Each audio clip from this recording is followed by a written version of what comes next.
یو ځل نبی علیه الصلاة والسلام د احد د غر ته وختو، ابوبکر رضی الله تعالی سره و، عمر رضی الله تعالی سره و، عثمان غنی رضی الله تعالی سره و. نبی علیه السلام د احد په غر باندې ولاړو، نو د احد دا غر د ډېرې خوشحالۍ نه وړه کېدو،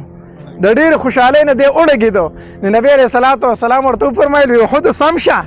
غلی شه، په کلاره شه، تا ته پته نشته دی چې په تا باندې یو د الله پیغمبر ولاړ دی، یو در باندې صدیق ولاړ دی او دوه در باندې شهدا ولاړ دي، دا دوه خو در باندې شهیدان ولاړ دي. ګوره هغوی ژوندي وو، نبي رسول د هغوی په ژوندانه داسې وي. او دکه شانتې بیا وشوه، عمر رضی الله تعالی هم شهید شو، عثمان غنی رضی الله تعالی هم شهید شو. نبی علیه السلام دا د هغوی د شهادت پیشنګویي په دې احد مقام کې کړې، په دې احد په غر باندې کړې وه. وی احده ودرېږه، په تا باندې خو یو پیغمبر او یو صدیق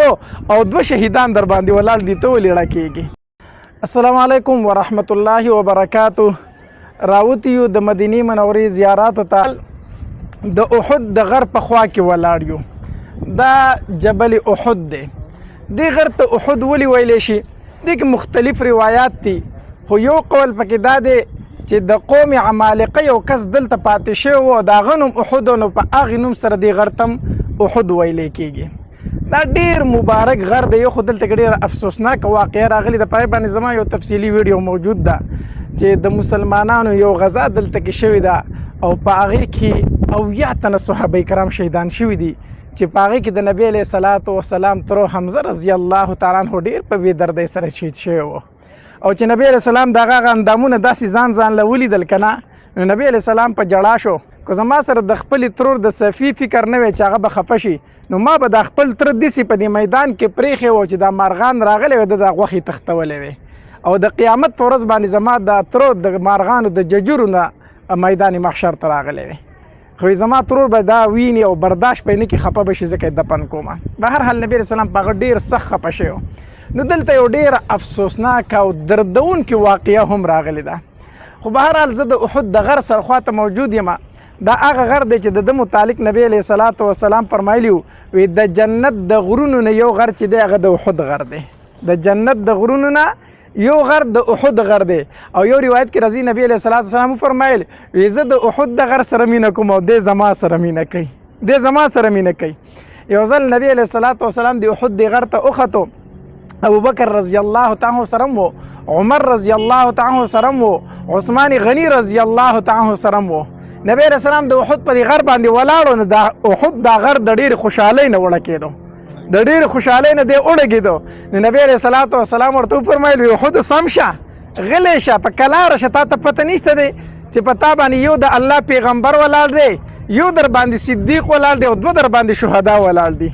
دا دوه خو در باندې شهیدان ولاړ دي. ګوره هغوی ژوندي وو، نبي رسول د هغوی په ژوندانه داسې وي. او دکه شانتې بیا وشوه، عمر رضی الله تعالی هم شهید شو، عثمان غنی رضی الله تعالی هم شهید شو. نبی علیه السلام دا د هغوی د شهادت پیشنګویي په دې احد مقام کې کړې، په دې احد په غر باندې کړې وه. وی احده ودرېږه، په تا باندې خو یو پیغمبر او یو صدیق او دوه شهیدان در باندې ولاړ دي، ته ولې اړه کېږي؟ په هر حال سړی دلته راشي، د نبی علیه الصلاة والسلام غزاګانې، د صحابه کرامو هغه سیرت او صورت او دا هر څه راوړاندې شي. دا هغه ځایونه دي چې دلته پیغمبرانو قدمونه لګېدلي دي، دا هغه ځایونه دي چې دلته صحابه کرامو قدمونه لګېدلي. بهرحال دلته ډېر ځایونه دي، یو پکې دغه ځای هم دی، خلک زیارت له ورځي او د حکومت بند کړی هم دی، ځکه چې خلک به ورته دننه ورننوتل. بعضې خلک وایي دا احد غر په منځ وچاودو، هغه دغه ځای دی. بهرحال د صحیح روایتو سره ثابت نه ده چې دی یا نه دی، خو داسې خبرې دلته راغلي، داسې واقعیات دلته راغلي دي. په هر حال دا د احد غر دی چې نبی علیه السلام فرمایلي وي دا زما سره مینه کوي، زه د دې سره مینه کوم. د هغې قول په بنا باندې مونږ هم د دې احد د غر سره مینه کوو، مونږ ورسره هم ډېره مینه کوو، ځکه وله راغلي یو. غزوه بدر واقعه درته ما بیان کړې وه چې په هغې کې د کفارو 80 سرداران مردار شوي وو او 80 تنه قیدیان جوړ کړی شوي. هغه 80 تنه بیا د هغې نه فدیه واخیستې شوه، هغې آزاد کړی شو. خو په سمتین هجرې کې د کفارو په زړه کې دغه یو عذاب او یو غصه پرته وه چې یاره موږ به د نبي علیه الصلاة والسلام نه دا بدل اخلو. نو دریم کال د هجرت باندې په 3 هجری کې د نبی علیہ الصلوۃ والسلام په دریم کال د هجرت باندې د مکی کفارو مشوره وکړه چې په نبی علیہ الصلوۃ والسلام او دغه په ملګرو باندې حمله کوي او کم مال چې ابو سفیان د تجارت راوړی و هغه هلته په یو ځای کې امانت ایښودی و لکه چې هلته جنګ وشو رشته داران یې قتل شو نو هغې مال له چا لاس نه ور په هغې باندې روغ کال د غم تېر شو دغه کم مال چې د تجارت راوړی شوی دا به ټول په دې جنګ کې لګو خو د خپلو رشته دارو بدل به اخلو په دغې سامان او په دغې تجارت باندې موږ نه بلسو دا فیصله یې وکړله او د 3000 کسانو لښکر یې تیار کړ 3000 کسان د کفارو په دې کې 700 کسان داسې چې هغې زغرې اغوستې وي او 200 ورسره اسونه و 300 ورسره اوښان یعنې ښه سمه اسلحه یې واخیستل او ځان یې د اسلحو ډک کړو او 15 ښځې هم د ځان سره روانې کړې یو خو دا چې دوی به راته په لاره کې سندرې وایي تېر کال چې کوم سرداران مردار شوي و قتل شوي و د هغې یاد به تازه کوي نو ټایم په ټایم به په دې کسانو کې غیرت اچوي چې ستاسو پلانکې مشر یې وژلی پلانکې مشر یې وژلی سندرو کې به راته هغه یادوي نو په دې لښکر کې به نور جذبه هم راځي نور جوش به پکې هم راځي او دارنګې که د جنګ نه څوک تېښته کوي نو غم به ورسره چې موږ خو ښځې هم راوستې دي نو ځان سره 15 ښځې روانې کړې په دې 15 ښځو کې د عتبه لور هم وه چې د هغې نوم هنده وه هنده دا د عتبه لور وه د دې پلار عتبه او تره شیبه او ورور ولید دا په غزوه بدر کې 3 واړه مرداران شوي وو نو دې وې زه پاتې کېږم نه زه به هم دې جنګ له ځم او موجوده چې د مکې کوم سردار او مشر ابو سفیان د هغه ښځه هم وره نو ابو سفیان ته یې ویې چې ته جنګ له ځې زه به در سره ضرور ځم زه پاتې کېږم نه چې زه په دې مسلمانانو خپل زړه یخ کړم دې هندې وي دا ورسره پکې هم روانه شوله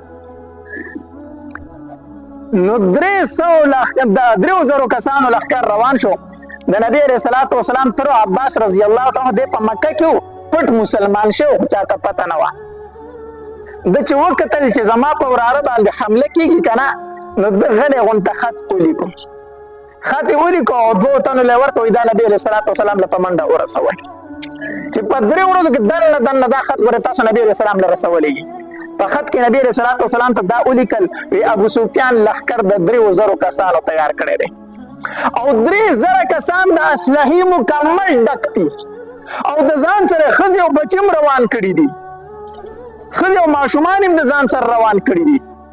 او دا قسمونه کړي دي چې ګوره مسلمانان روغ نه پرېږدو وي ځان هم وژني او تاسو هم قتل کوي ګوره خو د ځان حفاظت وکړه نبي علیه السلام ته د مکې نه پټ دا خبر ولیکو هلته چې نبي علیه السلام ته دا خط ورسېدو نو نبي علیه السلام صحابه کرامو ته وفرمایل چې د مدینې منورې نه ډېر چاپېره سیکورټي واچوئ ډېر چاپېره کسان کېنئ او د جمعې شپه وه په مسجد نبوي په دروازه باندې کسان ودرېدل د نبي علیه السلام د حفاظت لپاره شپه تېره شوه سهار شو چې کله د جمعې مونځ وشو که نه نو نبي علیه السلام د خپلو صحابه کرامو اجلاس راوغوښتو وی تاسو خبر یې چې د مکې په موږ باندې حمله کېدونکې ده 3000 خلک را روان دي د اسلحې ډک دي څه وکړو ماله مشوره راکړئ د خپلو صحابه کرامو سره څه وکړه مشوره وکړه کوم مشران صحابه کرام چې هغوی ټولو دا خپله مشوره وکړه چې د الله پاکه پیغمبر د مدینې منورې نه پسې بار ته نه وځو د مدینې منورې نه پسې بار ته نه وځو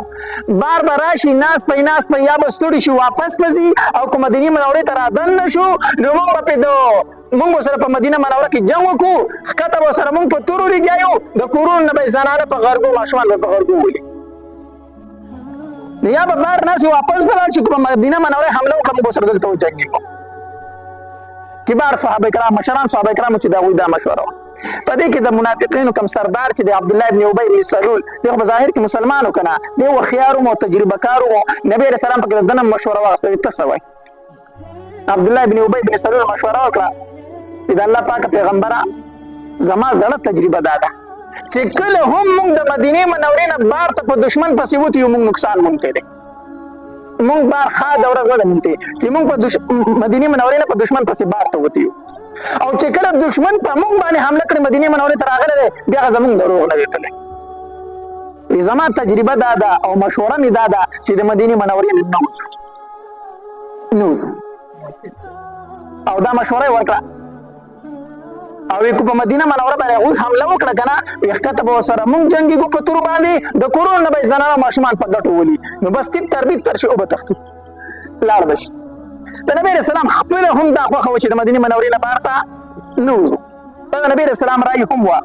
خو چې کم نوجوانان الکانو ګنا نوجوانان صحابه کرام دا وی جذبه زیاته وا او کوم صحابه کرام چې په جنگ بدر کې نو شریک شوی کنه دا غي جذبه زیاته وا ځکه چې هغه په جنگ بدر کې چې کم کسان شهیدان شوی دا غي خو الله تبارک وتعالى په قران مجید کې ډیر فضیلتونه ورولېګل دا غي لوی مرتبه ورولېګل او الله تبارک وتعالى په قران مجید کې فرمایي چې کوم کسان زما په لار کې مړ شي هغه ته مړ مو وایي بل احیاء دا ژوند دي عند ربهم يرزقون دا الله په نظر لري رزق ورکړي دوی ته مړ مو وایي دا هغه شهدا او فضیلتونه چې وریدلو او نه هغه د اصرار کوي نه د الله پاک پیغمبره د مدینه منورې نه وځو موږ د مدینه منورې نه وځو موږ په مدینه منوره کې د خصوص سره نه کینو هغه په موږ باندې حمله کوي موږ ته ناسو نه موږ وځو او مشوره وکړه د الله پاک پیغمبر کو بار ته وځو کنه نو دوی و چې موږ مړ شو نو کوم شهیدان شو هم زموږ د پاره بهتر ده غوړه ده او کو ژوندۍ پات شو فتح مونږ ته غوړه ده خو یا شهادت ته او یا غازی توپ دی زمونږ د پاره په دواړو کې پیدا ده یا به غازیان شو فتح بمومو یا به شهیدان شو د الله تبارک وتعالى لوی لوی مقامونه براکي نوجوان صحابه کرام چې حتی در دې پورې چې حضرت حمزه رضی الله تعالی قسم وکړو وی قسم په الله زه تر هغه پورې ډوډۍ نه خورم تر څو چې د مدینې نه بار ته ما جنګېدل نه خدای پر ډوډۍ نه خورم بل صحابي را پاسېدو وی الله پاک پیغمبر موږ د الله د جنت نه محروم کوه موږ د الله د جنت نه محروم کوه پرې د موږ باروز او جنگ وکړو شهیدان شي چې الله تعالی جنت راکړي نبی رسول الله والسلام ورته فرمایلی ټیک ده او د دې نه مخکې نبی رسول الله د خپل یو خوب بیان کو ما خوب لیدلې ده ما مضبوط دوه زغری اچولې خوب مې لیدلې ده او زما په مخ کې باندې غوا علالش او بیا مې خوب لیدلې ده چې زه د خپل تور داسې تاو کم کنه نو د دې مخ کې سم ماته شي او بیا چې دوباره تور تاو کم کنه نو دا غي مخ کې نه خپل حالت باندې جوړ شي دوباره دا غي مخ کې تور نم ډیر خپل جوړ شي دغه اشاره د دې خبرې ته چې زرا تور تاو کم مخ کې سماته شي یعنی زما سملګری به شهیدان کیږي او چې بیا تور تاو کم دا غي مخ کنه نه خپل جوړ شي معنی اخیره فتح به مسلمانان مو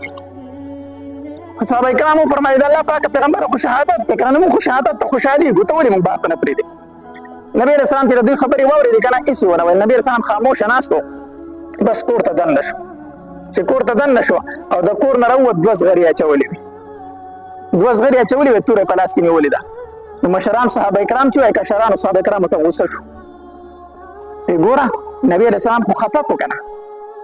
مونږ یو و چې دسې کو بل و چې دسې کو د نبی رسول الله والسلام باندې وحی نازلې ده او خبر ته موږ وخت کې نه خودو خو څوک کوئی مدینې نه وزو څوک کوئی مدینې نه نوزو پکار مونږ له دعوت چې مونږ ورته چې د الله پاک پیغمبر چې ستا څنګه خو خدای شان بکو موږ د نبی رسول الله خبره ته وخت کې نه خو خپل مشورې خور کولې نو نبی رسول الله خپه شو نو کشران صحابه کرام هم پوه شو چې و خپل مشورې ورکړو نبی رسول خبره ته وخت کې نه خو دا غوته د الله پاک پیغمبر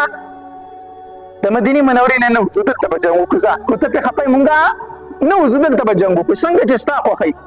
نبی علیہ الصلوۃ والسلام ورته فرمایل دا الله نبی چې کله اسلحه راوته تکي او زغری واچي تر هغه پورې نه دي تر څو چې جنگ نه کړي بس اوس ما اسلحه چولې دا اوس موږ جنگ له اوس پات کېګو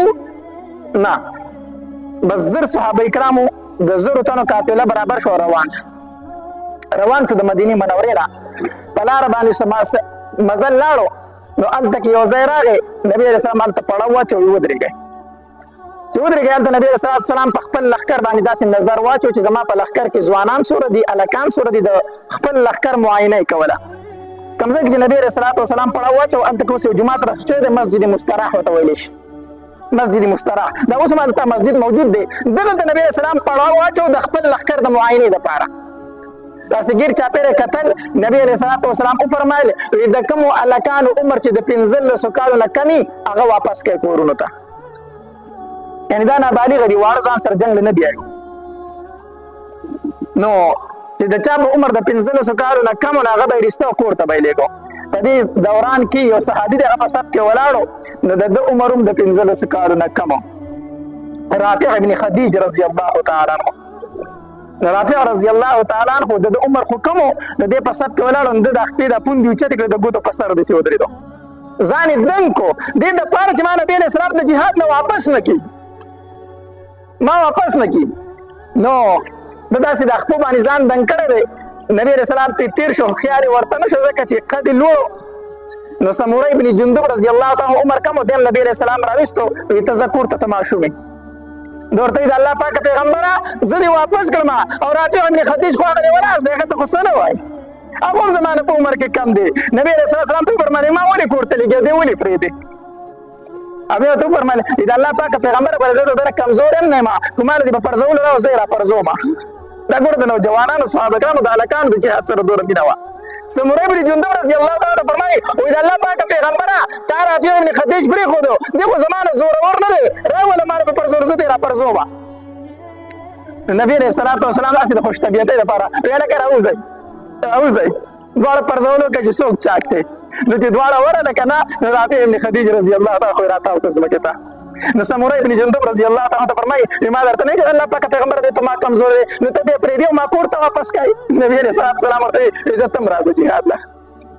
صرف دا دوه صحابه کرامو سموری ابن جندب رضی الله تعالی او رافع ابن خدیج رضی الله تعالی چې د دوی عمر د 15 کالو نه کم او دوی پکې شریک شوي جهاد کې غزوه احد کې نور چې څومره کم عمر وه واپس کړو دوی رالو چې کله د غزوه احد دا کله چې د احد مقام ته راورسېدل که نه احد مقام ته راورسېدل نو په دغه عین ټایم کې عبدالله ابن ابی بن سلول رئیس المنافقین چې دی واپس شو د مسلمانانو نه او څه خبره یې وکړله دا خو جنګ نه دی دا خو جنګ نه دی دا خودکشي ده زمونږ په خبره باندې عمل نه کوي مونږ ورته د مدینې نه نوځو دوی رووتل نو دا خو جنګ نه دی دلته 1000 کسان دي هلته 3000 دي دا خو جنګ نه دی خودکشي ده دا جنګ نه مونږ به در سره شریک شوي وو دا خو ځان وجل دی هسې نو عبدالله ابن ابی ابن سلول د تود جنګ نه پخپله واپس شو 300 کسان یې د ځان سره روان کړو 300 کسان نو د مسلمانانو لښکر خو د مخکې نه 1000 کسان نو 300 د واپس 500 کسان پاتې شو 200 پاتې شو دی لاړ مدینې منورې ته وایي مونږ جنګ نه کوو نبي علیه الصلاة وسلام په هغې جنګ په ځای باندې نظر واچو نو د مکې نه مشرکین خو مخکې راغلي وو که نه کافر مخکې راغلي نو کم طرف چې د اوبو طرفه په هغې باندې هغې نه اول قبضه کړې وه نبي علیه الصلاة وسلام داسې وکتل نو په دغې ځای کې یوه کنده ده هغه غونډکۍ به تاسو لیدلي د احد یو خو د احد غر دی غټ غر دی خو ډېر لوړ غر دی خو خواته هغه مسجد سره یو غونډکۍ ده د دغې غونډکۍ نه شا طرف ته خو تاسو کتلي یوه کنده هم ده د اوبو اوس هم شته خو په هغه وخت کې به ډېره ژوره کنده اوس لږه ژوره ده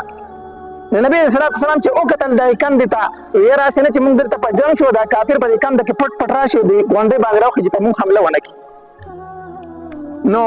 نبي علیه الصلاة وسلام په دغې غونډکۍ باندې 50 تنه کېنول فرمایل وی د دې غونډۍ نه به تاسو راکوزېږئ نه که مونږ فتح ومونته هم به نه راکوزېږئ که مونږ شکست ومونته هم به نه راکوزېږئ تر دې کو زمونږ غوښې مارغان وتښتولې تاسو به د دې غونډۍ نه راکوزېږئ نه 50 تنه نبي اسلام په دې غونډکۍ کېنول بیا هسې نه چې کافر په مونږ باندې شا غاړې حمله ونه کړي تاسو په دې غونډۍ باندې ناست یې اول مقابله شروع شوه یو تن به راوته صفونه دواړو طرف ته جوړ کړه شو یو تن به راته حمله به یې کوله دو تنه به مقابله کوله په دې مقابله کې هر مسلمان له چې کافر راتو کافر مردار کړی دی مسلمان په فتح مونته ده حتی تر دې پورې چې 2 کافر مردار شو په دې لږ جنګ کې 2 کافر مردار شو په دې کې ابو دجانه رضی الله تعالی عنہ وروته د ابو دجانه رضی الله تعالی عنہ چې کنه دا چې کوم ځای کې نبی رسول الله صفونه جوړ کړ د نبی رسول الله بیان وکړ بیان یې وکړو او خپله یې توره داسې راویستله زما دا توره زه چا ته ورکړم چې د دې حق پوره کړي خپله توره نبي رسول الله راویستله زه دا خپله توره چا ته ورکړم څوک به یې واخلي چې د دې تورې حق پوره کړي یو صحابي به راته هغه به د الله پاک پیغمبر زه حق پوره کولی شم ما راکړه نبي رسول الله به انکار کوو په آخر کې ابو دجانه رضی الله تعالی عنه راغی ده ورته د الله پاک پیغمبر ما له راکړه زه به حق پوره کړم نبي رسول الله دته ورکړه دته یې ځکه ورکړه د مخکې نبي رسول الله په جنګونو کې لیدلی د عجیبه انداز و د ابو دجانه رضی الله تعالی عنه دی د په جنګ کې ډېر عجیبه حالت و د به ټول عمر په جنګ کې سور پټکی و سور پټکی به یې والی او په جنګ کې به دی ډېر په یو تکبر سره غونته ګرځېده د ځان له یو انداز په جنګ کې نبي رسول الله به دغه انداز ډېر خوښاو د نبي رسول الله دته توره ورکړه ته د دې حق پوره کولی شي نو چې کله داسې د یو تن جنګ وشو دوش کافر مردار شو نو ابو دجانه رضی الله تعالی میدان ته ووته دا توره یې داسې تاو کړه او اشعار یې وویلو انا الذي عاهدني خليلي ونحن بالسبح لدى النخيل انا الذي عاهدني خليلي زه هغه سړی یم چې زما دوست واده اخیستې ده زما هغې دوست واده اخیستې چې د هغه مینې زما په زړه کې کور کړی دی نبي رسول الله یادوم او د هغې غر په لمن کې زما نه واده اخیستې ده څه واده یې رااخیستې ده الله اقوم الدهر في القیول اضرب بسیف الله والرسول زما نه دا واده اخیستې چې زه به په شاته صف کې نه ودرېږم او زه به د الله او د الله د رسول دشمنان د پیغمبر په توره باندې وخم زما نه دا واده اخیستې ده دا اشعار یې وویل او دا توره یې داسې تو کړه او ډېر په تکبر باندې روان شو د ابو دجانه رضی الله عنه ډېر په تکبر روان شو نبي رسول الله داسې وکتل کړه ډېر په تکبر او په غرور روان دی نبي رسول الله مسکی شو الله ته دا حالت ډېر ناخوښه دی الله ته تکبر داتلو ډېر ناخوښه دی الله چېرته دا نه خوښوي خو په حالت د جنګ کې الله ته بیا دا چال خوښ دی الله ته د تکبر داتله ناخوښه دي خو چې د کافر سره د مقابله بیا د مسلمان څومره په تکبر کې ګرځي الله ته داتله بیا خوښ دي نو د کافر په مخ کې به داسې عاجز نه ګرځي بیا به ښه په تکبر سره ګرځي د ابو دجانه رضی الله تعالی ډېر په تکبر سره په دې جنګ کې روان شو نبي رسول الله په خندا شو الله دا تله ډېر نه خوښوي خو په جنګ کې ډېر خوښ دي ګورې او دغه توره داسې تاو کړه که نه روان شو چې په کوم طرف پته نو د کافرو دا ستري به یې غورځول داسې یو به ور مخله نه شو راتلی حتی تر دې پورې چې لاړ که نه او دا توره چې اوچته کړه ویې کتل نو هنده یې مخې ته ولاړه ده هنده مخې ته ولاړه وه د ابو سفیان ښځه د عتبه لور دا ورته مخامخ ولاړه ده نو چې ده دا توره داسې اوچته کړه نو دې چغې کړې ویې راشئ زما مدد ده نو یو کافر هم خواله رانغی نو چې رانغی نو ده داسې وکتل دا توره خو د نبي علیه صلات وسلام ده نو ده په بېڅوکه ښځه باندې زه څنګه وچلومه دا توره د نبي علیه السلام ده دا خو ډېره نامناسبه ده چې زه یې په بېڅوکه ښځه وچلوم د هغې امداد له څوک نه را ځي نو توره چې ورستی کړه هغه یې پرېښوده هېڅ یې ورته ونه وي څه ورته ونه وي دارنګې بیا حضرت حمزه رضی الله تعالی میدان ته ور مخکې شو او توره یې راواغسته هر کافر به ځان پټو د حمزه رضی الله تعالی د تورې نه ځکه چې حمزه رضی الله تعالی په کوم طرف ته که نه نو بس د کافرو سرونه به ورته تاوېدل داسې په بهادرۍ سره جنګېده بهادرۍ سره خو په ده باندې ګزار یو تور غلام و په حبشي غلام و هغه به ګزار په وحشي بن حرب او دی یو تن رالېږلی و د مکې نه په دې لالچ کې د هغې کس تر په جنګ بدر کې مردار شوی و نو هغه ورته وی ته لاړ شه او د نبي علیه السلام چې کوم تره دی حمزه خو هغه ته مړ کو که نه شهید دې کو ته زما د طرفه ازاد یې دی په دې لالچ رالېږلی و د وحشي بن حرب نو چې کله جنګ شروع شو ته خو جنګ نه کوو دی د یو ګټ شاته ناست و حمزه رضی الله تعالی غلی سي کو چې دی به زه چېرته ګورم نو د حمزه رضی الله تعالی په ده باندې نظر نه و دی د یو ګټ شاته ناست و نو حمزه رضی الله تعالی روان و دی ناڅاپي پاڅېده په دې نوم کې وله نیزه ومنډله په دې نوم کې چې نیزه یې ومنډله شاته د حمزه رضی الله تعالی نه ووته حمزه رضی الله تعالی څو قدمه لا خو ځمکې ته راتاو شو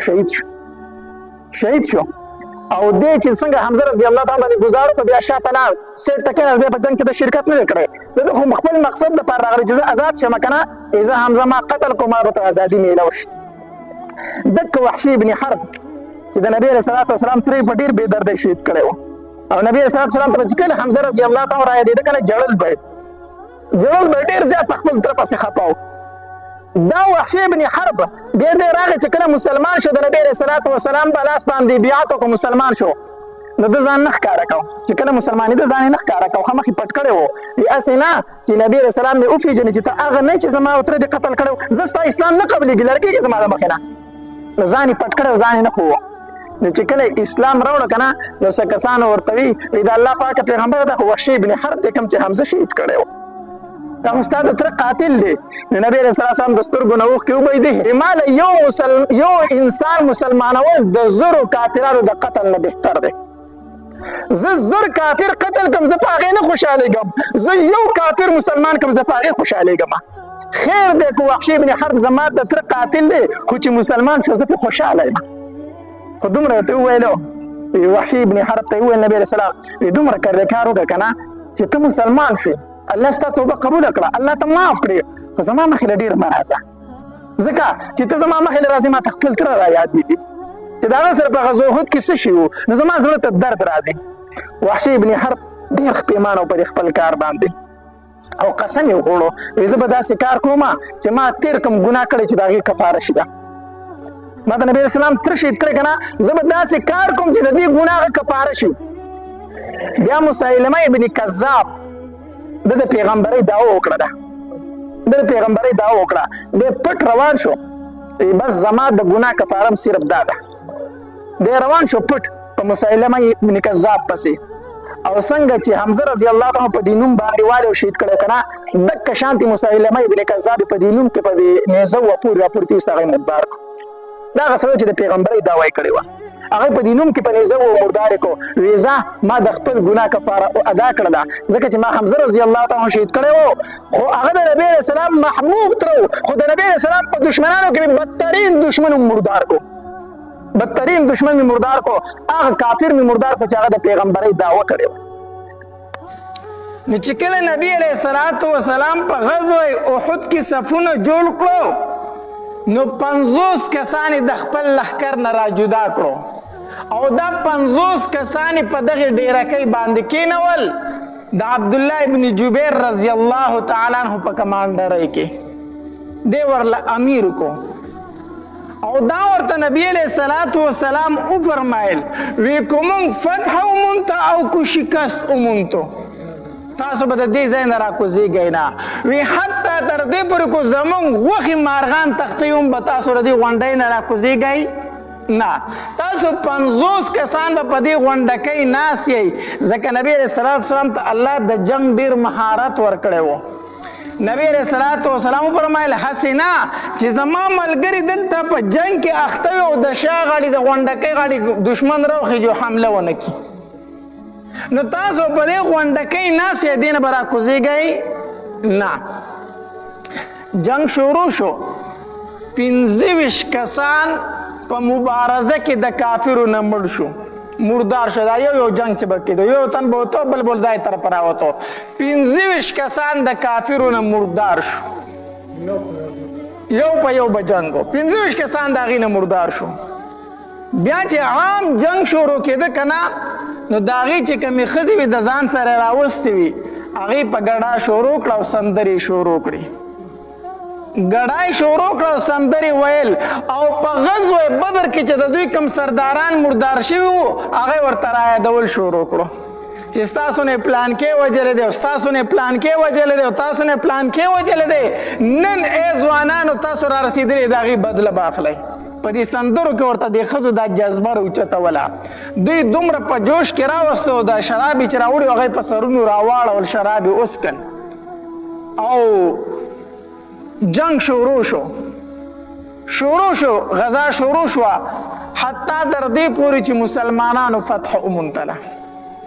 اول کې کافرو شکست وخوړو څوک په یو تخته څوک په بله تخته څوک یو غر ته منډې وهه څوک بل غر ته منډې وهه کافرو په تیښته شو وتښتېدل یو صحابي وایي د بخاري شریف حدیث مبارک دی وایي ما د کافرو ښځې په خپلو سترګو ولیدې چې په دې غونډۍ باندې روانې وې او د خپو دا پنځیبونه ښکارېدل په منډه تښتېدلې او دا تورې به د کافرو ورته اولې او زغرې به یې ورته اولې د بدن نه به ایستي ځکه چې بدن درونې سړی منډه نشي والی که نه نو زغره به یې د بدن نه ورته وکړه چې کومه توره وه هغه به یې ورته وکړه چې دا را سره نه چې په منډه وځم ځان وباسمه ناغه تورې اصغري غورځولې او منډې وهلې کافر وتښتېدل کافرو شکست وخوړو چې وخوړو مسلمانان شروع شو مال غنیمت راټولو مال غنیمت راټولو نو دا خپلې تورې او نیزې سیټ ته کېښودې او چې د چا سره سورلي و هغه یې سیټ ته وتړله سورلو ته راکوز شو سورلۍ سیټ ته وتړلي زغرې هم لرې کړلي یعنې اصلحې هر څه سیټ ته کېښودل چې اوس مال غنیمت راټول کړو چې د هغې نه کمې تورې پاتې شوي زغرې پاتې شوي څه سامان دې پاتې شوی چې دا راټول کړي مسلمانانو دپاره مسلمانان مال غنیمت راټولوي اوس په غونډه کې چې نبی علیه السلام 50 کسه کېنولي که نه د هغې په منځ کې اختلاف شروع شو د هغې په منځ کې اختلاف شروع شو څه وایي ښکته کوزېږو او څه وایي نه کوزېږو اوس کوم کسان چې وایي نه کوزېږو عبدالله ابن جبیر رضی الله تعالی عنه امیر و هغه ورته وایي زه خو نه کوزېږم ما ته خو نبي علیه الصلاة والسلام فرمایلي چې تر څو درته ما نه ویلي ښکته به نه راکوزېږي زه خو نه کوزېږم هغې نورو کسانو ورته وایي ټیک ده نبي علیه السلام فرمایلي چې ښکته به نه راکوزېږئ خو تر قیامته پورې خو یې نه وویلي که نه چې دلته به ناست یئ جنگ ختم شو اوس به موږ خو دلته همیشه دپاره نه یو ناست که نه چې جنگ ختم شو چې ښکته کوز شو چې د مسلمانانو سره امداد وکړو مال غنیمت راټول کړو موږ به دلته یوازې هسې ناست یو د مسلمانانو په منځ کې څه راغی اختلاف راغی تو مې پکې جوړ شو 40 تنه راکوز شو د عبدالله ابن جبیر رضی الله تعالی عنه سره صرف 10 تنه پاتې شو دغه 10 کسان نهه کسان پاتې ټول 10 سره د عبدالله ابن جبیر رضی الله 10 کسان په دغه غونډه کې پاتې شو او 40 تنه ترې راکوز شو خالد بن ولید رضی الله تعالی عنه د مخکې نه د دې غونډه کې په تلاش کې و چې زه به حمله کوم د شا غاړې به ورځم په دې ځای باندې 2-3 پیرې مخکې هم حمله کړې وه خو دوی 50 کسانو دوی به د برې غاړې غشي شروع کړو دوی اوچت ناست وو هغوی به پسپا شو به تښتېدل چې وایي کتل چې غونډکۍ خوشې د کسان پې لږ ناست دي خالد بن ولید رضی الله تعالی دغه ټایم کې لا مسلمان شوی نه دی ده د ځان سره خپل د اس سواره چې کوم و د ده ځان سره هغه لښکر روان کړو او راوختل چې دوی وکتل چې خالد بن ولید را روان دی نو دوی وی چې یاره بره رارسي راپسې نو مونږ خو بیا 10 تنه یې مونږ به ووجنې شهیدان به کړي ښکته مسلمانان خو ناخبر دي دوی پسې ورکوز شو دا مسلمانان پسې وړومبی ورکوز شو دا 10 تنه چې ورکوز شو خو هغې په اسونو مقابله لږه وکړه خو دغه 10 وړه کسان یې شهیدان کړو دغه 10 کسان شهیدان شو د مسلمانانو او خالد بن ولید په دغه غونډکۍ باندې راواوړېدو چې راواوړېدو اوس مسلمانان د ځان نه خبر نه دي مال غنیمت راټولوي او د دې غاړې پرې ده حمله وکړه چې حمله وکړه بس مسلمانان وارخطا شو په لاس کې توره نشته نیزه نشته اصغره ایښې ده سورلۍ سیټ ته ودرولي دي ټیټ دي مال غنیمت راټولوي د پاسه پرې حمله راله چې حمله راله مسلمانان وارخطا شو یو خوا تخته بل خوا تخته بل خوا تخته مسلمانان خواره واره شو د نبی علیه الصلاة والسلام سره صرف 14 کسان پاتې شو صرف 14 کسان په دې کې 7 کسان د مهاجر وو او 7 کسان چې دي دا د انصار وو 14 کسان صرف د نبی علیه الصلاة والسلام سره پاتې شو نور ټول مسلمانان تتر بتر شو یو خوا لاړو بل خوا لاړو په نبی علیه الصلاة والسلام باندې د هر طرف نه وار شروع شو د هر طرف نه گزار شروع شو ابو طلحه رضی الله تعالی د نبی علیه الصلاة والسلام خواته ولاړو غشه چې براته به خپل لاس نیو چې غشه براته به خپل لاس نیو حتی در دې پورې د ابو طلحه رضی الله تعالی لا شل شو په نبی علیه الصلاة والسلام باندې یو کافر حمله کوله مصعب ابن عمر چې اور چې حمله پکې ډایرک ورته خپل سینه خوا کړه په خپل سینه غشه وخوړ دا مصعب ابن عمر رضی الله تعالی د نبی علیه السلام مشابه و په شکل صورت کې دی یو شانو د نبی علیه السلام سره شکل میلاوي ده داسې نو چې ده حمله کوله په نبی علیه السلام باندې که نه نو ده ورته خپله سینه اخوا کړله مصعب ابن عمر رضی الله تعالی عنه شهید شو بل یو کافر و د هغه نوم و عبدالله بن قمیه دو قتل چې نبی علیه السلام سره دوره څوک نشته دی دا یو پهلوان عبدالله ابن قمیه د په نبی علیه السلام باندې ډایرک حمله وکړه او چې په نبی علیه الصلاۃ والسلام په دې مخ مبارک حمله وکړه کنه نو د دې نبی علیه الصلاۃ والسلام ته یو پیغور وکړو خذها انا ابن قمیه واخله د ابن قمیه د طرف نه دا گزار چې په نبی علیه السلام یې گزار وکړ د نبی اسلام د مخ مبارک زخمی کو نبی علیه الصلاۃ والسلام ورته کې خیری وکړي وی الله دې برباد کا الله دې برباد کا الله دې تباہ کا دا خیری ورته وکړي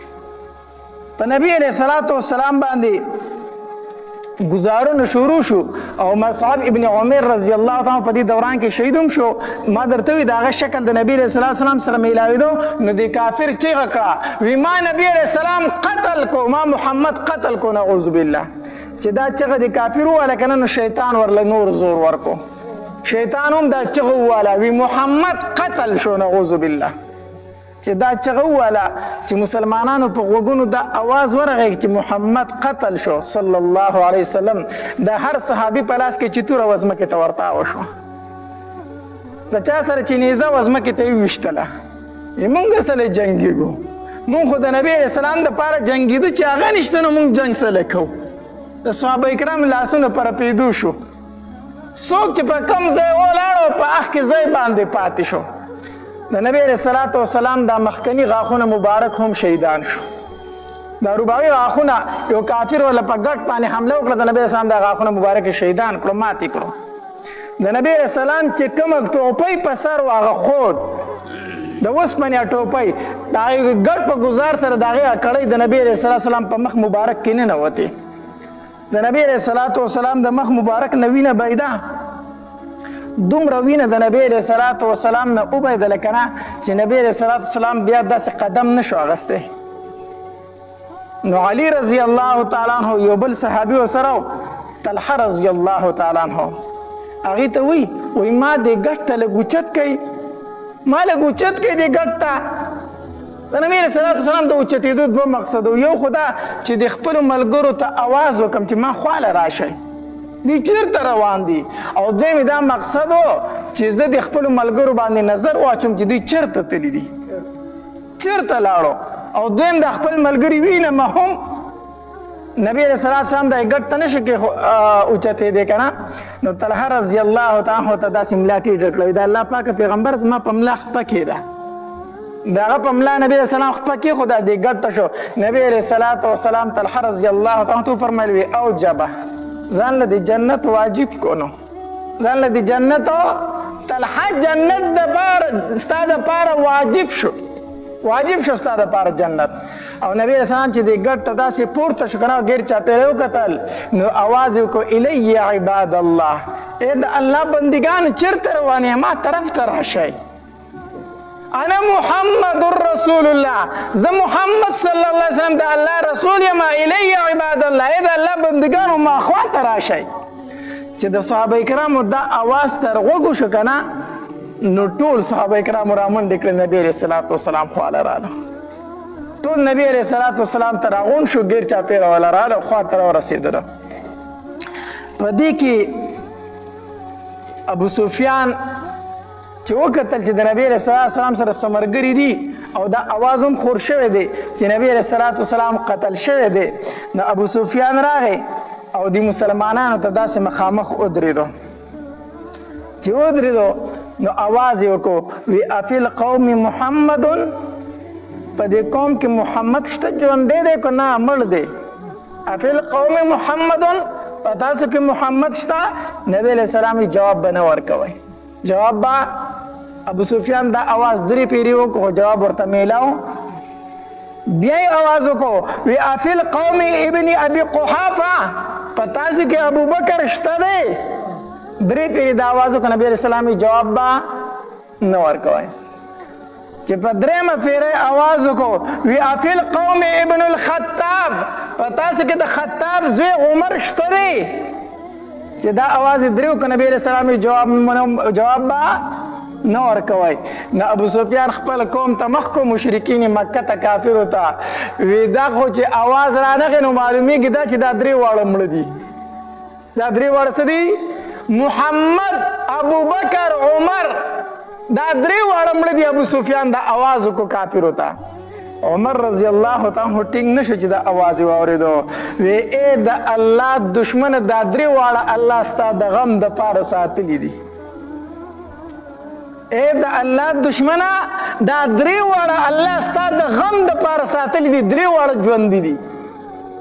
ژوند دي بیا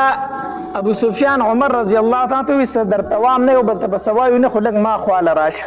لګ ما خواله عمر رضی الله تعالی عنہ خواله لاړو اداره ته وای چې نبی رسول سلام ژوند دې کنه دې تاسو پیغمبر ژوند دې کنه دې نو عمر رضی الله تعالی عنہ فرمایي الحمدلله ژوند دې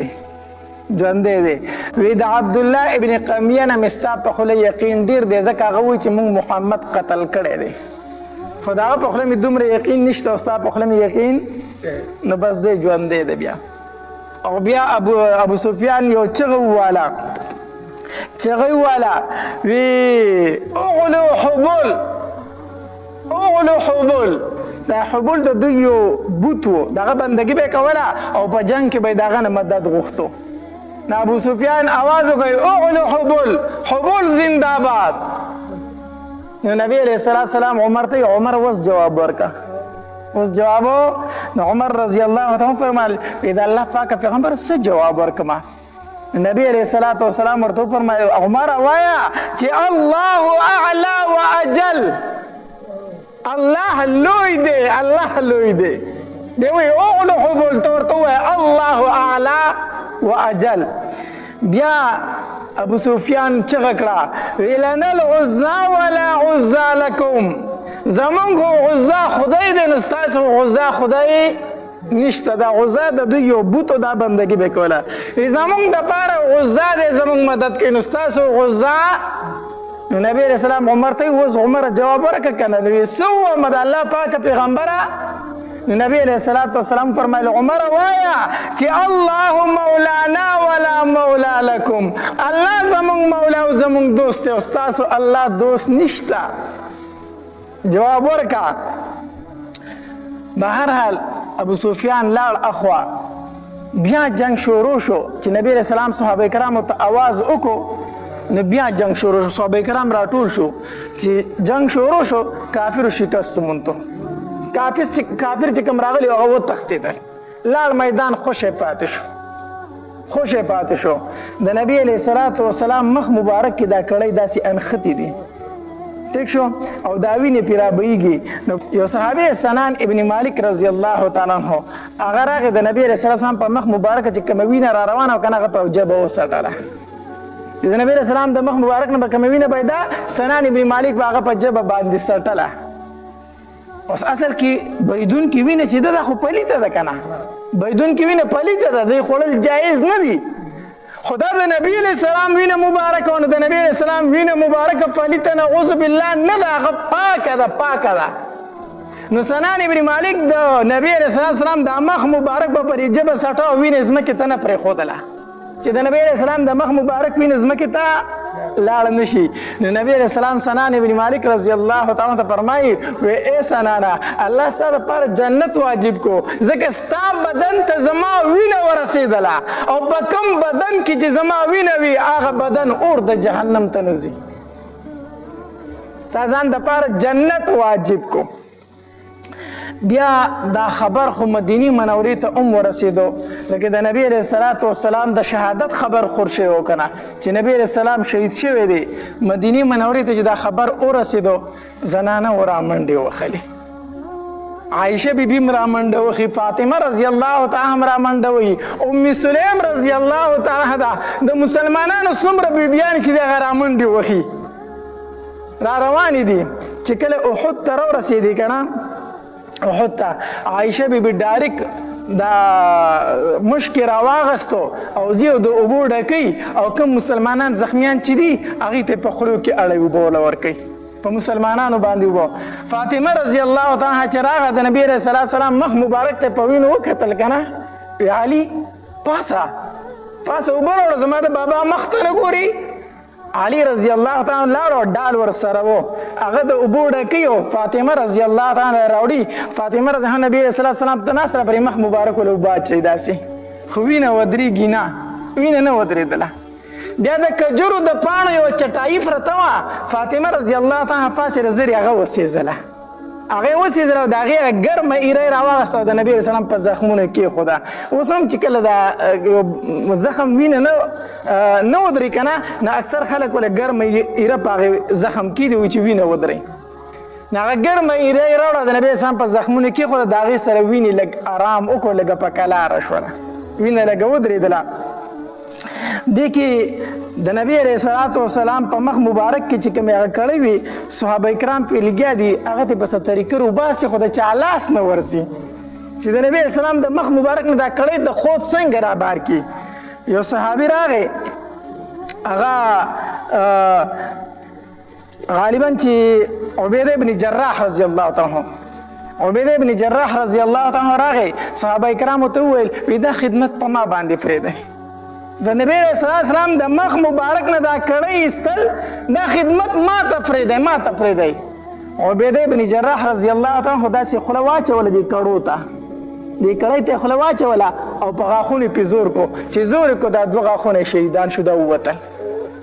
دومره جوخته کړی د نبی علیه السلام مخ مبارک له ورغلي وه چې هغه دوه مبارکه د عبیده ابن جراح رضی الله دوه غاښونه مبارک شهیدان شو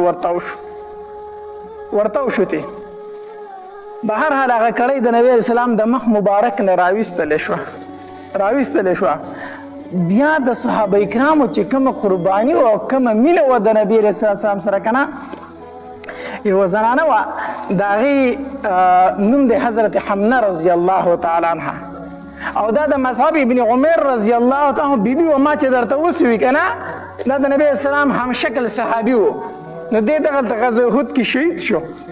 ته دا بیبي را روانه ده نو په لاره کې ورته چا وي پلار دې شهید شوی دی دی وی انا لله و انا الیه راجعون.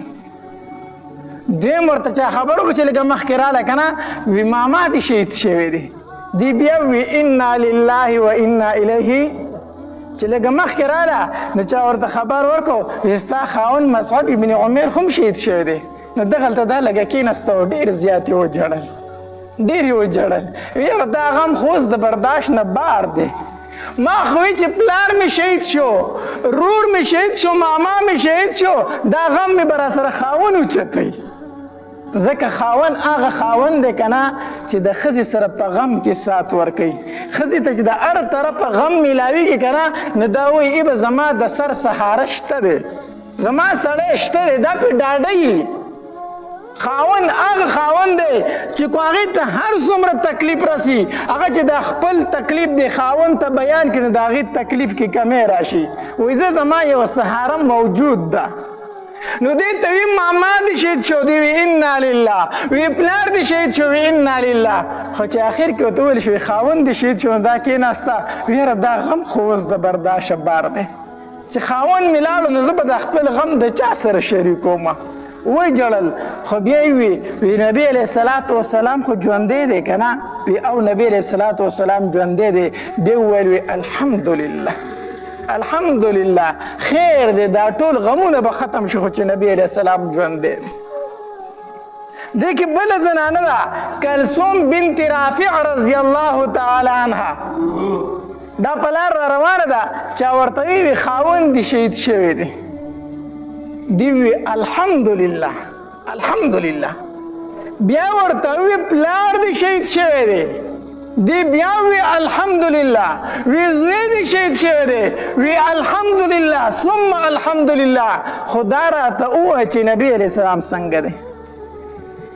نو چا ورته وی نبی علیه الصلاة والسلام ژوندی دی وی ما ته وښیه چې په سترګو مې لیدلی نه زما زړه ته تسلي نه راځي ځکه خبر دا خور شوی چې نبی علیه السلام شهید شوی دی ما ته نبی علیه الصلاة والسلام وښیئ نو چې دا نبی علیه الصلاة والسلام له بوستی شوه مخامخ ورته ودرېده وی د الله پاکه پیغمبره چې ته مې ولیدې ټول غمونه مې ختم شو. دا د زنانو د نبی علیه الصلاة والسلام سره مینه محبت و. په دې غزا کې د نبی علیه الصلاة والسلام تر حمزه رضی الله تعالی عنه ډېر په بې دردۍ سره شهید شو. تاسو ته ما په تېر جمعه کې ویلي وو چې حمزه رضی الله تعالی عنه د هغې تور حبشي غلام د لاسه شهید شوی و چې کوم ته هندي ویلي وو وی تا کو دې شهید کو ځکه حمزه رضی الله تعالی په غزوه بدر کې د هندي پلار عتبه مردار کړی و وی کو دا حمزه ته مړ کو زما د دې په بدل کې زما د طرف نه ته آزادي نو دی حبشي غلام حمزه رضی الله تعالی په دینوم کې په نیزه باندې و شهید کو نو دا هنده چې رااله که نه حمزه رضی الله تعالی ولیدو نو چاړه یې راواغستله چاړه یې راواغسته د هغه نه یې د پوزه مبارکه کټ کړه غوږونه یې ترې کټ کړو شونډې یې ترې کټ کړې او دا سینې حمزه رضی الله تعالی له وشلوله او دا اینه یې ترې راویستله او داسې چکونه یې پرې لګول چکونه د دې په خوله کې هغه وان خطه بیا یې راټوکول هم نه شو نو تېره یې کړه تېره یې کړه ده او بیا یو تار وی مال راوړی تار یې راوړو او دا اعضا دی په تار کې وبیړول او غاړې ته ور واچوله په ګډا شروع شوه ګډېدله نن زما ارمان پوره شو نو حمزه رضی الله تعالی ډېر په بېدردۍ سره شهید شو ډېر په بېدردۍ سره نو د ده خور را روانه وه صفیه رضی الله تعالی عنها نو چې صفیه رضی الله تعالی را روانه وه که نه نو نبی علیه الصلاة والسلام وی زبیره مور دې منع که چې رور له ګورې رانه شي مور دې منع که رور له رانه شي ځکه که رور یې ولیدو نو رور یې د لیدلو نه دی صفیه منع که چې رانه شي نو زبیر رضی الله تعالی لاړو مور ته یې مور یې مخکې به نه ځي نو صفیه رضی الله تعالی ډېره چاکه ښځه وه چې دا زوی په دې سینه کې و سیټ ته ورتاو کوي لرې شه تاسو وکړئ چې ما منع کوئ ما ته مې خپل رور وښایئ ما ته خپل رور حمزه وښایئ دی سیټ ته ووو چې ورتاو یې کړو نو ده ورته شا غاړې واز وکړو وی مور نبي علیه السلام فرمایي چې صفیه مخکې مه راپرېږدئ صفیه رضی الله عنها په ځای ودرېده وی ښه وی لاړ شه زما وراره ته وایه زما وراره ته وایه چې صفیې ته پته ده چې د هغې د رور سره څه شوي دي هغې ته پته ده خو زه خپل رور لیدل غواړم زه جړاګانې نه کوم وراره ته ووایه چې ما له اجازت راکړي نبی علیه صلات وسلام ته راغی زبیر رضی الله زما مور اجازت غواړي هغه وایي چې زه جړا فریاد نه کوم نبی علیه صلات وسلام وفرمایل صفیې ته وایه چې راشه چې راله حمزه رضی الله تعالی ته داسې ودرېدله او داسې ګیر چاپیره وکتل او په تیزه یې وي نن به خلک وایي چې صفیه خپل رور ویني دا به چغې وایي دا به جړا کوي دا به فریاد کوي وی زه چغې او فریاد نه کوم زه په خپل رور باندې فخر کوم چې الله او د الله رسول رضا کو زه پې فخر کوم زه جړا نه کوم نبی علیه السلام چې راغی داسې حمزه رضی الله تعالی ته ودرېده که نه نو د سترګو مبارکو نه یې اوښکې روانې شوې دا زړه مې وایي چې په دې ډاګه دې داسې پرېږدمه او دا مارغان دې وتښتئ او په قیامت په ورځ ته د مارغانو د ججورو نه راضي و الله په دربار کې ودرېږي خو څه وکړمه زما ترور صفیه به خفه شي ستا د خور فکر نه راځي هغه به خفه شي نو زه کرې دفن کومه او په جړا شو نبی علیه السلام زما د تره سره ډېر زیات ظلم شوی دی ډېر زیات ظلم شوی دی صحابه کرامو ډېرې عجیبه قربانۍ ورکړې وې دو صحابه کرام دي سعد بن ابي وقاص رضی الله عنه او عبدالله بن جحش رضی الله عنه سعد بن ابي وقاص رضی الله عنه فرمایي وی په دې غزوه احد کې د عبدالله بن جحش رضی الله عنه ما پسې راغی ما ته وایي چې دې خوا راشته یو خبره کوو موږ سیټ ته لاړو د عبدالله بن جحش ما ته وایي چې تم دعا وکړه زه به پې امین واما او زم دعا کوم ته به پې امین وای ښه ما ورته وایي چې ټیک ده شپه ده که نه سهار به جنګ کېږي سعد بن ابي وقاص وایي ما دعا غوښتله ما وایي چې الله چې سار شي که نه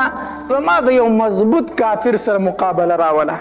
چې هغه په ما ګزار کوي زه په هغه ګزار کوم هغه په ما ګزار کوي زه په هغه ګزار کوم چې ښه ستړي شو دواړه که نه او زه ګزار وکړم هغه مردار کړم هغه سامان ترې واخلم او راشم عبدالله بن جحش رضی الله تعالی فرمایل چې آمین اوس عبدالله بن جحش رضی الله فرمایل چې زه دعا کوم ته پې امین وایې ما وایي چې ښه عبدالله بن جحش وایي چې الله سر مې د یو مضبوط کافر سره مقابله راوله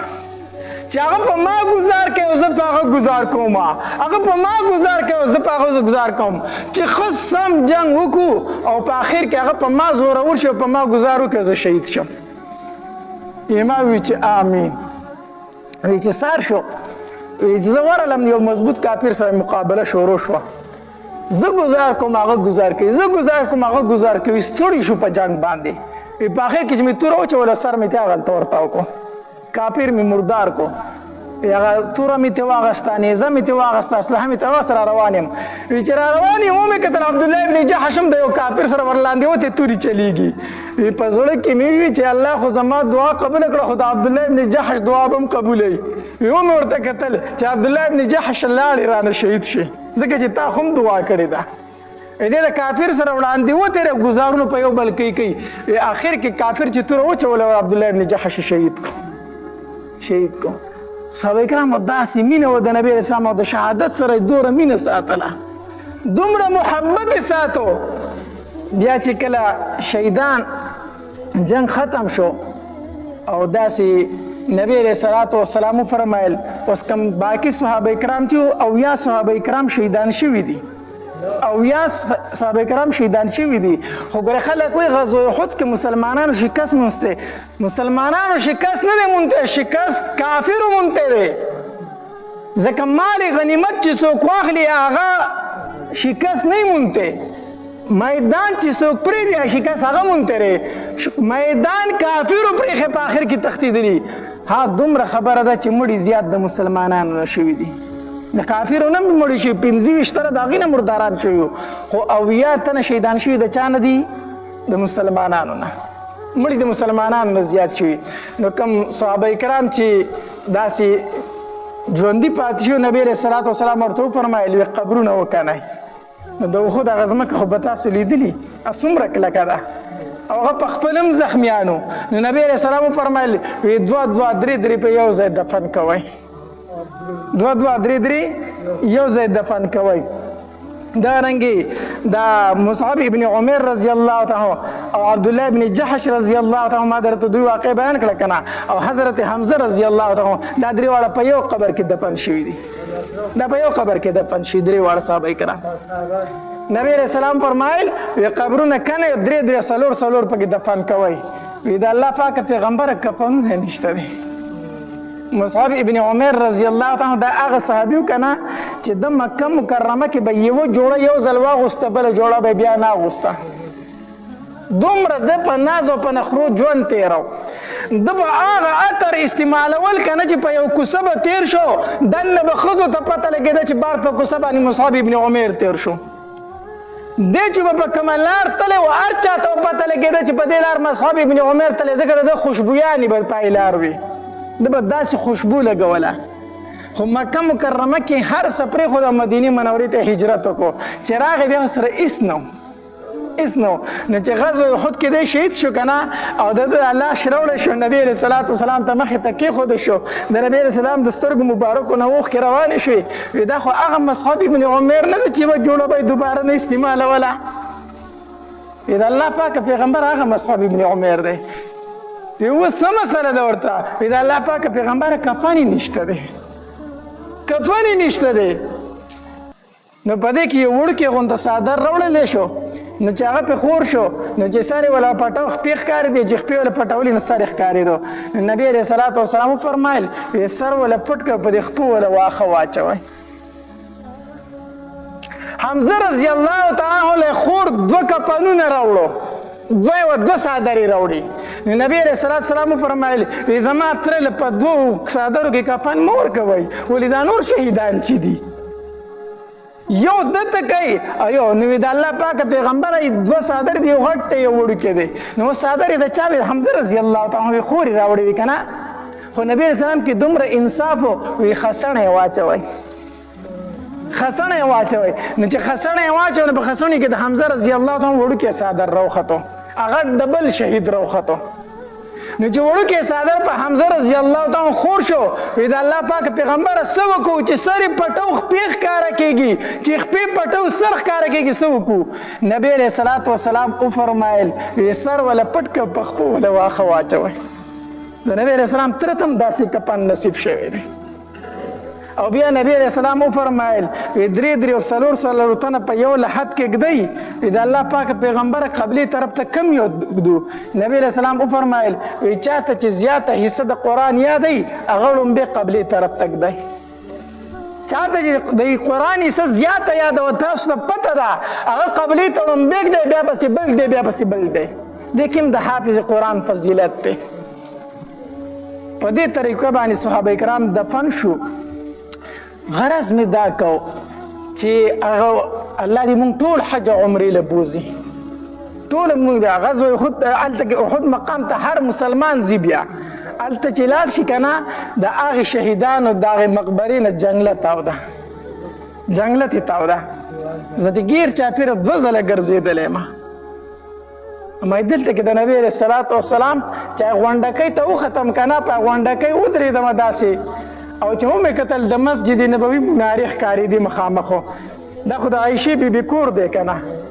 نو چې دلته به مسلمانانو دا قیامت راغلی وي دغلته به د مسلمانانو په بیبیانو څه تېرېدل څه تېرېدل. بهرحال دغلته کې دا مسلمانان ډېر په بې دردۍ سره شهیدان شو. غرض می دا کو مقصد می دا دی چې دا اسلام مونږ ته په مفتو کې نه دی راغلی. دې دپاره چا خپل پلار قربان کړی دی. جابر رضی الله تعالی نبی علیہ السلام په مدینه منوره کې په کوڅه کې ولیدو. نو جابر رضی الله تعالی ډېر داسې خیرن میرن روان دی غمزده غمزده به ګرځېدو. نبی علیہ الصلاة والسلام ورته وفرمیل جابر څه وجه دی ډېرو ورځو نه داسې پریشانه نه ځان تیاری څه وجه ده؟ هغه ورته د الله پاکه پیغمبره په غزوه احد کې مې پلار شهید شو. یو خو هغه غم دی بل د کور ټوله ذمهواري مې په دې اوږو راغلې ده. ټوله ذمهواري مې په دې اوږو راغلې. یو بل ته مې د پلار غم خفه کوي بل بل ته د کور ذمهوارۍ دي. نبي علیه الصلاة والسلام ورته وفرمایلو جابره ته ولې خفه کېږې؟ ستا پلار عبدالله چې کوم دی که نه هغه خو د الله سره براح راست خبرې وکړې. براح راست د الله سره هیچا خبرې نه دي کړي. ستا پلارو سره براح راست خبرې وکړي نو الله دې نه تپوس کو عبدالله څه دې پړه ارمان دی؟ نو ستا پلار عبدالله ورته وویل چې الله په زړه مې ارمان دا دی چې یو ځل مې ژوندی که چې دوباره بیا شهید شمه. ژوندی مې که چې غذا وکړم چې بیا شهید شم. وی الله تبارک وتعالی ورته وفرمیل چې دنیا ته خو دوباره تله نشته دی که نه. بل ارمان یاد کا به پوره کم خو دوباره دنیا ته واپس لو نشته دی. الله حنظله رضی الله تعالی عنہ د میدان نه چې روچت شو نو د ویښتو نه اوبه څاڅي. نبی علیہ السلام مخې ته کېښودی شي نو ویښته یې لانده دي اوبه ترې نه څاڅي. نو نبی علیہ السلام وفرمایل وی زه ګورم چې حنظله رضی الله تعالی عنہ فرشتې غسل ورکوي. دا ولې څه چل دی؟ نور خو هم ډېر صحابه کرام دی هغوی له فرشتې غسل نه ورکوي دله خو فرشتې غسل ورکوي ځکه هغه د ویښتو نه اوبه څاڅي. کور کې ولې د بیبي نه تپوس وکړو وی حنظله ستا نه څنګه تللی و؟ نو بیبي وی دا زموږ د واده ړومبۍ شپه وه. دا زموږ د واده ړومبۍ شپه وه. دی ما سره په کمره کې و. مونږ خپل تعلق قایم کو د ښځې د خاوند چې کوم تعلق وي. د ده د غوږونو دا اواز راغی چې د نبي علیه السلام ملګري جهاد له لاړو. وی ده د کمرې نه منډې کړې وتی دی په حالت د جنابت کې تللی و لامبل هم نه دغه شانتې وتی دی. نبی علیه السلام وفرمیل وی ځکه خو له فرشتې غسل ورکوي که نه. د دې وجې نه هغه ته غسیل الملایکه ویلی شي. غسیل الملائکه فرشتو ورته غسل ورکړی دی. چا دې ته نه دي کتلی چې زما د واده ړومبه شپه ده. چا دې ته نه دي کتلی چې زما نه بچي یتیمانان پاتې کېږي. چا دې ته نه دي کتلی زما پلار شهید شوی زما رور شهید شو زما ماما شهید شو. صرف تپوس څه کوي زما پیغمبر څنګه دی؟ دې پیغمبر دپاره داسې قربانۍ ورکړې شوي دي. نن امت قربانی ورکولی شي؟ نن زه هغې زنانه چې هغې به پلار رور ماما قربان کړی په نبي علیه السلام زه هغې زنانه ته هم ته پرده وکړه. وایي دا ما سره ظلم کوي. ما ته وایي چې پرده وکړه. وایي زما نه زما ازادي اخلي. زه ورته هم ته اواز کوي چې زه د فاطمې لور یم. فاطمې وایي زما جنازه د شپې اوچته کوي. زما په لاش باندې کجورو څانګې ورته وکړي چې چاته پته ونه لګي چې د نبي اسلام لور غټه ده کونړۍ ده ته نوم د فاطمې اخلي ګرځي سرتور سر په بازارونو کې زه درته وایم دې ایمان دې اسلام دپاره صحابه کرامو څومره قربانۍ ورکړي زه تا ته وایم سود مه کوه ګناه ده کنځل مه کوه ګناه ده چغلي مه کوه ګناه ده ډېره مه خورئ ګناه ده جامې د انګریزانو په شان مه جوړوه ګناه ده تا باندې اثر نه کوي تا ته دا مخې ته ودرېږي نه ته وایي داسې خبرې دي کاش چې موږ د نبي علیه السلام او د صحابه کرامو د تاریخ نه خبر شو افسوس په دې خبره دی جنازې له چې لاړ شو خپه په دې شو شپې له تازه جامد کړی یي سار له مړي کفن کې مخ پروت یي ګیری په مخ باندې نه فرشتې ته نه تپوس کوي د چا په دین باندې د چا امتي وای د رسول الله امتي ما فرشتې چې شکل ته ګوري او خبرې ته ګوري وای دروغجنې دعوت دا کوي د رسول الله امتي منو شکل دی ولې د رسول الله په شانتې نه دی د افسوس مقام دی که نه دی د افسوس خبره ده که نه ده زه چې تاسو ته د نبی علیه السلام دا سیرت بیانوم نور هېڅ مقصد مې نشته دی مقصد مې دا دی چې موږ د نبی علیه السلام ژوند په خپل ژوند کې راولو د نبی علیه السلام زندګي په خپله زندګۍ کې راولو موږ سره د خپل ایمان او د اسلام قدر پیدا شي ذلیل په دې یو چې د خپل نبی علیه السلام نوم مبارک نه راځي د هغه د سیرت نه یو خبر الله تبارک وتعالی د عمل کولو توفیق راکړي داسې ښایسته بیانات اورېدلو لپاره زموږ د یوټیوب چینل واجد اسلامیک سټوډیو سبسکرایب کړئ په دې به تاسو ته انشاءالله العزیز ښایسته واقعګانې او بیانات میلاویږي او د غنټې د نشان سره کلیک کړئ چې تاسو ته آینده نوې نوې ویډیوګانې مخې ته راځي او د خپلو ملګرو سره لازم د ثواب په نیت باندې شریک کړئ. والسلام ډېره مننه.